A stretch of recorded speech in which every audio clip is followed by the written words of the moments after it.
Bueno, y seguimos acá. Ven que como un poco la silla y ya estamos. Cuestión. Ahora hace poquito. El... Bueno, no, eso marca la fecha. Cuestión.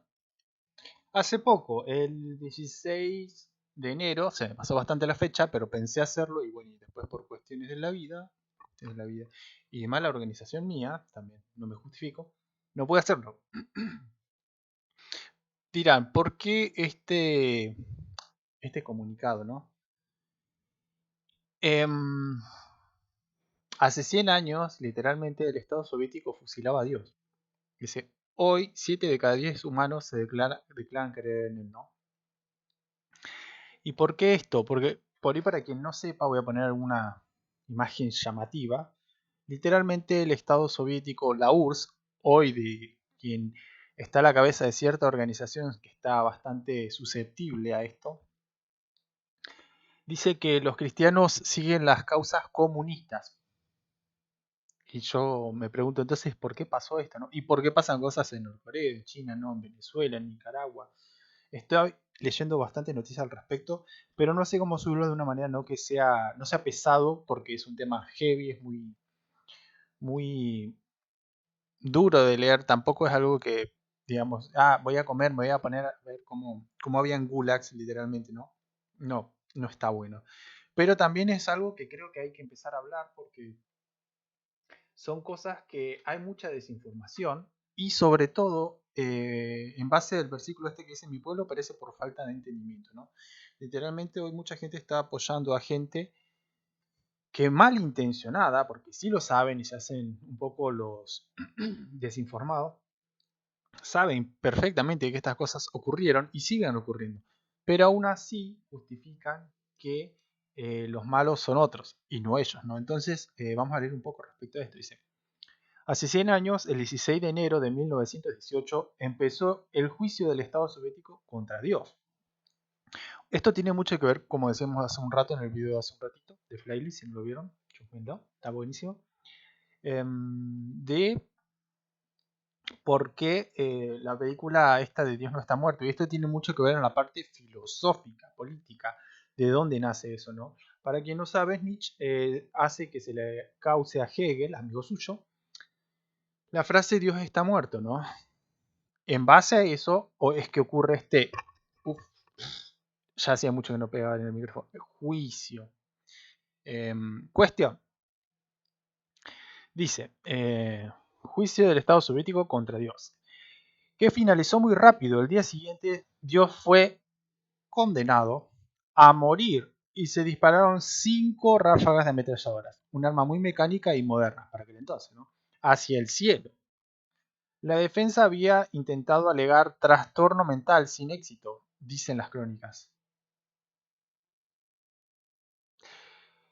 Es bien curioso porque hablábamos hace poco con un amigo, hay de aquel que llama lo malo bueno y lo bueno malo, ¿no?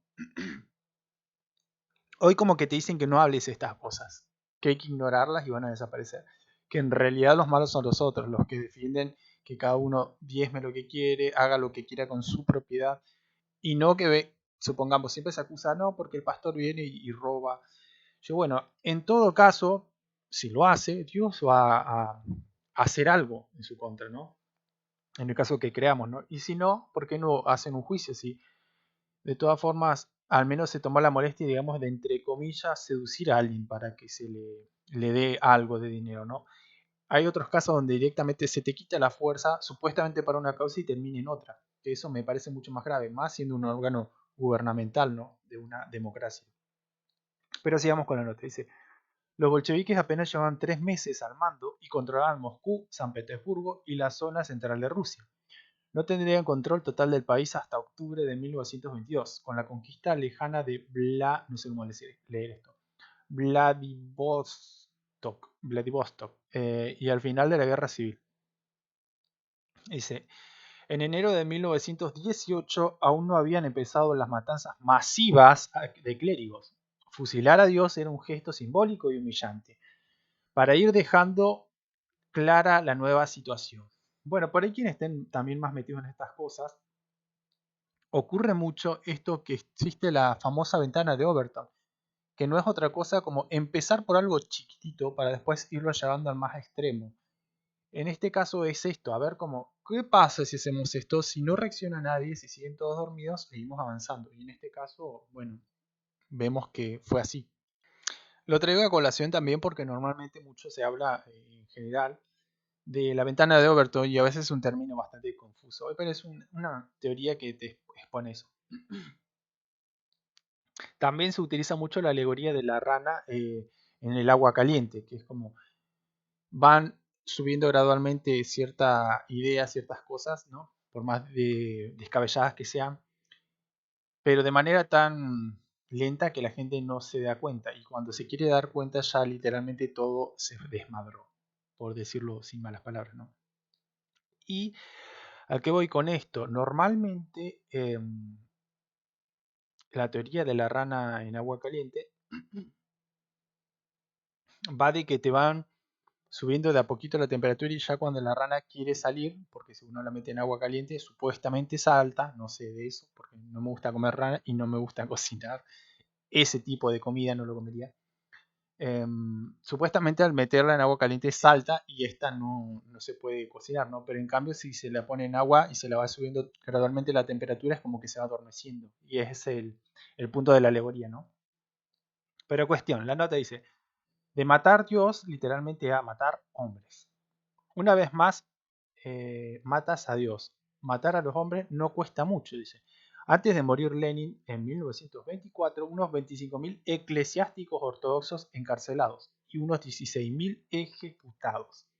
Según el estudio del 2004, el doctor de ciencias matemáticos Nikolai Yamelianov, no sé si lo dije bien, de la Universidad Humanitaria de Santiago, después, con Stalin, habría muchas decenas de miles de cristianos asesinados por su fe a manos de los comunistas. A esos que les gusta la justicia social, ¿no? El teatrillo del juicio de Dios creó escuela e intentó usar el humor para humillar a los creyentes de las distintas religiones. En 1920 y 24 el ateísmo militante hizo florecer coplas insultantes contra los cristianos. Cualquier parecido con la realidad es pura coincidencia. En 1920 al 24, no, eso ya está. Nadezhda Dozdikova, no sé si lo dije bien, profesora de literatura en la Academia de Artes de San Petersburgo, ha estudiado algunas obras de teatro ofensivas, dice, contra los creyentes. Dice, la más famosa era El juicio contra Dios, de Respushkin, no sé si lo dije bien, pero bueno, dice, un pop del pueblo, un imán tártaro y un rabino judío. Cada uno, con su gracioso acento local, dejaba bien en claro cómo sus creencias eran ridículas y bobas. Esta obra de teatro se exhibía en las calles delante de las iglesias, también en locales del Partido Comunista, en municipales y, de la Unión Soviética sin Dios, de los indios, perdón. Estoy finísimo hoy. La gran asociación atea militante del servicio del partido, al servicio del partido. Procesiones blasfemas, dice. Otra técnica de humor blasfemo era organizar procesiones groseras en Navidad y Semana Santa, junto a la capilla de la Virgen de Iberia. En la plaza de Moscú, en las vísperas de Navidad de 1923, la Juventud Comunista convocó un carnaval comunista, imágenes insultantes del Dios Padre, de Jesucristo y de la Virgen María. Quemaron muñecos presentando figuras religiosas, Alá, Buda, el Papa. La procesión atea cantaba Chillad demonios con más alegría, a bailar Carmañola, todos los dioses del carnaval. El Komsomol sin Dios en lo alto. Organiza una palabra. Ahora, pese a que hay diferentes insultos a todas las religiones, quiero que se haga énfasis en esto, ¿no? Muchas veces, a veces, en lo físico se manifiesta el espiritual y fíjense que dice Quillat, demonios con más alegría. Y lo dice alguien ateo, también, que quede claro. Alguien que supuestamente no cree en este tipo de seres ¿no? Sin cuerpo. Por estas fechas, dice, recuerda a Martín Amis en su libro Kova el Terrible, Lenin escribía a Maxim Gorki, el literato de la nueva Rusia sin Dios. Toda idea religiosa, toda idea de Dios es una abyección indescriptible de la especie más peligrosa, una epidemia de la especie más abominable. Hay millones de pecados, hechos asquerosos, actos de violencia y contagio físico, que son menos peligrosos que la sutil y espiritual idea de Dios. Alguien que supuestamente, no sé cómo son las ideas leninistas trotskistas, sé que cambiaron muchísimo lo que significa el manifiesto comunista de Marx y Engels, ¿no? A lo de él, justamente por él, cuando cae la Unión Soviética, reescribe el marxismo aceptando lugares de pequeño libre mercado para justamente poder financiarse, porque demostraron hambreando y matando de hambre a más de 100 millones de personas, de seres humanos, ¿no? Más los gulags y todo, porque literalmente no tenían que comer, porque vieron que sus ideas no funcionaban. Entonces es bien interesante que hablen de algo espiritual cuando su filosofía es netamente materialista, ¿no? No creen en algo más allá. Pero bueno, de nuevo, yo no leí a Lenin y a Trotsky en su totalidad, así que no podría hablar con un grado de rigurosidad académica, ¿no? Dice, el juicio y el fusilamiento de Dios. ¿Quién ordenó fusilar a Dios? El pueblo, por supuesto. Siempre esta gente hablando en nombre del pueblo, ¿no? Curioso. Pero ¿quién era en realidad ese pueblo? Voy a dejar de hacer eso porque estoy levantándome cringe a mí mismo. O sea, eran unos comunistas de Moscú, presididos por Anatoly Lunacharsky, sí creo que lo dije bien, un intelectual que sumaba dos temas de interés, la religión y la dramaturgia. No sé qué es eso. Le gustaba escenificar las cosas. Es bien curioso porque por ahí quienes les llama la atención las partes espirituales, para quien conoce qué son los actos proféticos, habla de eso, ¿no? De cosas físicas que se desarrollan y desatan algo espiritual, ¿no? Imagínense qué puede llegar a ejecutar, ¿no? En algún momento en un podcast trajimos esto de que cuando empiezan a pasar cosas terribles en Estados Unidos, en la época de otro señor de esta rama de pensamiento, el mismo que se robó el patrón oro, ¿no? Y empezó a hacer que haya inflación en el dólar, la moneda americana, literalmente dijo conectamos las aguas de arriba con las aguas de abajo. Y al tener un estatuto, digamos, presidencial, tiene cierta autoridad también en el mundo espiritual. No, no olvidemos que no por algo pasan muchas cosas buenas. Cuando Daniel estuvo en la parte política, ¿no? En su época, José, David, se me van a ir muchos, pero bueno, gente que digamos Dios puso ahí y justamente sirvió para combatir algo, ¿no? En el caso de Daniel habla de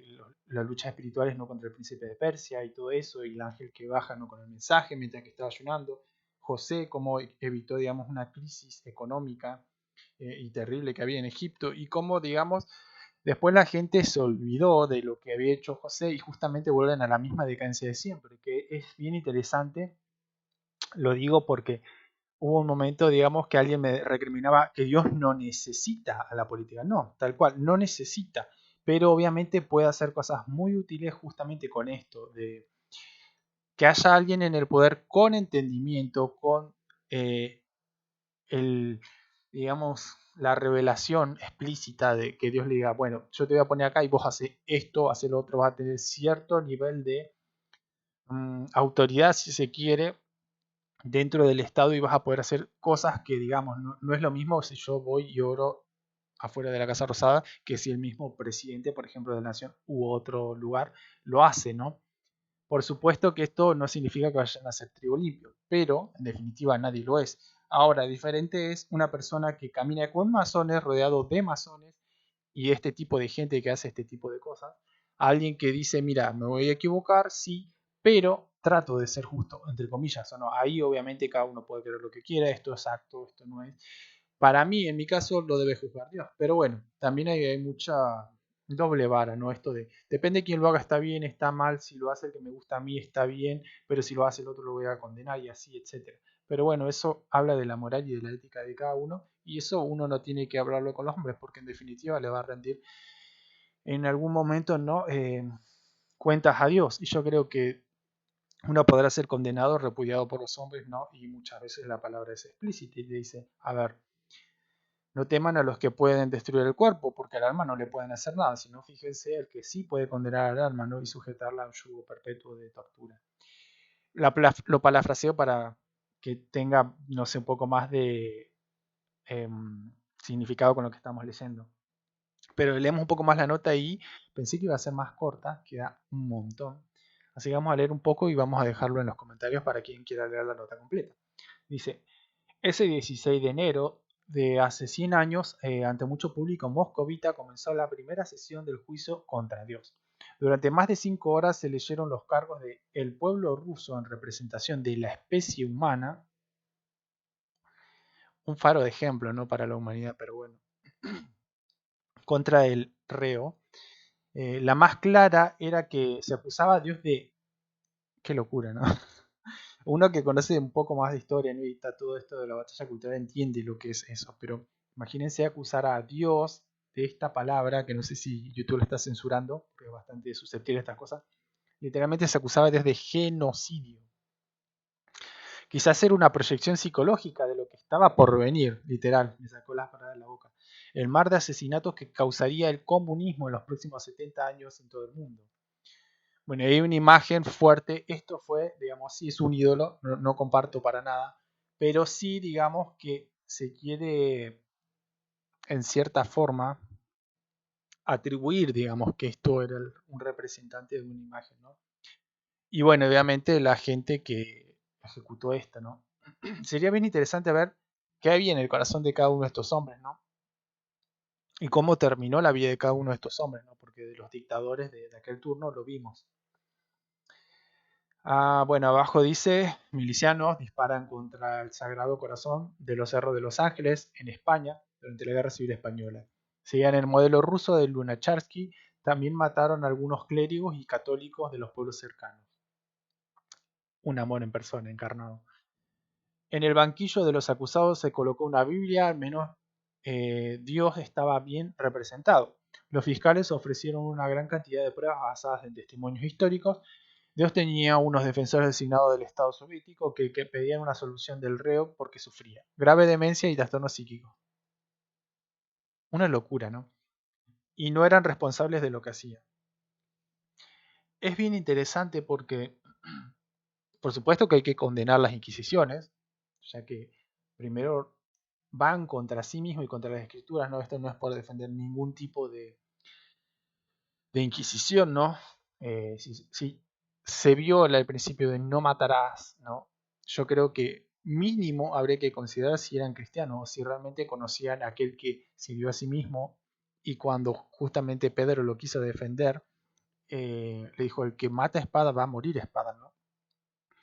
Por supuesto que uno asume cierto grado de culpabilidad, si se quiere, o decir, sí, yo no creo en su religión, pero condeno, repudio esto, y bueno, también hay que entender que esto sí es muy importante, el poder corrompe y el poder absoluto corrompe absolutamente, decía un pensador.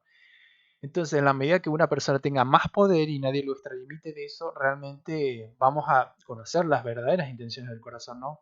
Un caso que traigo siempre al canal es el de David y Betsabé, que para quienes no conozcan la historia pueden googlear, no lo voy a traer a colación, pero si en el corazón de un hombre hay algo corrompido, por más pequeño que sea, en el momento que le da poder se va a ver más, porque literalmente al nadie poder refrenarlo, literalmente va a ser este tipo de atrocidades, ¿no? Porque justamente no hay un poder que está delimitado en diferentes órdenes, que hay una división de poder, entonces si uno se equivoca, el resto lo puede refrenar. En este, digamos, tiene paso limpio a hacer lo que quiera.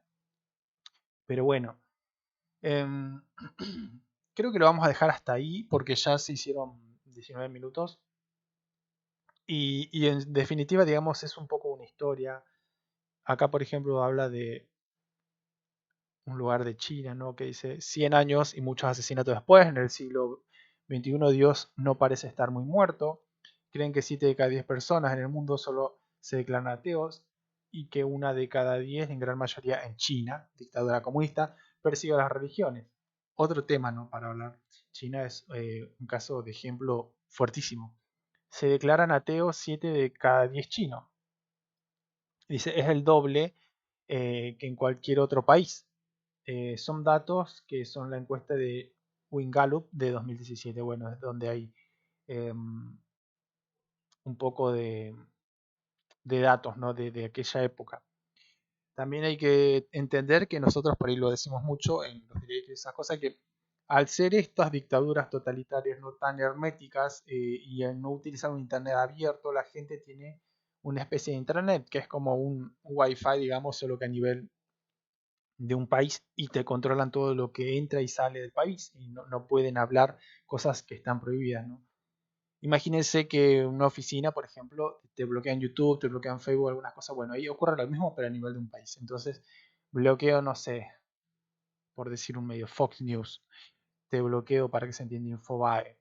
K5N no, eso es justamente los que no van a bloquear. Entonces, solamente tenés una postura, no hay una manera de argumentar. Y al no tener más que una sola opción que mirar, no podés formar una opinión crítica. No hay una libertad de pensamiento, no hay una libertad de culto. Entonces, eso es la ingeniería social, que lo que hace es que justamente en todo momento y en todo lugar vos solo pensás dentro de un margen, de un abanico que alguien de este régimen totalitario solo te permitió pensar. Y ni hablar de la parte espiritual, ¿no? Toda sangre libada va a alguna entidad, todo lugar, ¿no? Como hemos traído también a lo largo del podcast, que hablaba también con un amigo. Es bien interesante escuchar porque justamente cuando Judas robaba, ¿no? Y decía, por ejemplo, cuando se lleva el perfume de la señora esta que decía Jesús, cada vez que se predique se va a hacer memoria de ella agarra de verte el perfume, ¿no? En Jesús, y uno de los apóstoles dice, ¿por qué no se vendió ese perfume? Es un desperdicio, se podría haber dado el dinero a los pobres. ¿Con quién tendrá conciencia, no, este tipo de parecer? Pero más abajo aclara uno de los apóstoles que era contador, tenía conocimientos básicos de economía, ¿no? Y dice, pero esto decía él porque él robaba dinero de la bolsa. Entonces, al robar dinero de la bolsa no es que le importaban los pobres, sino que literalmente decía los pobres, y después él robaba dinero de donde se recaudaba para justamente usar en lo que se recante, ¿no? Y obviamente sabemos que esto obviamente nos despasa a todos. Literalmente esto no podemos escapar nada de eso, capaz que sí, porque lo hacía de una manera muy alegosa, delante del presencia del Señor encarnado mismo, ¿no? Y sin ningún tipo de miedo. El amor al dinero es algo que es la raíz de muchos males, dice la palabra, ¿no? Pero bueno, cada uno que sea libre de comentar. Probablemente nos tienen mucho hate en los comentarios, pero bueno, yo creo que estas cosas hay que empezar a hablarlas. Y se puede hablar, se puede debatir, se puede orar. Podemos tener un conversatorio, acá no hay ningún problema. Pero todo dentro del margen del respeto, del fundamento. Ahora si van a echar odio por odio y van a simplemente insultar y llenar los comentarios de cosas malas, bueno, sepan que con nosotros hay un buen testigo fiel y bueno, siéntanse libres, por supuesto, en eso no voy a limitar, pero también que tratemos de hacer dentro del ámbito del respeto. Así que nada, déjenos en los comentarios qué les pareció la nota. Voy a dejarlo, por supuesto, para quien quiera leerla completamente. ¿Qué les parece si tiene algo que ver con todo lo que está ocurriendo a nivel general hoy? Y nada, bendiciones y hasta otra.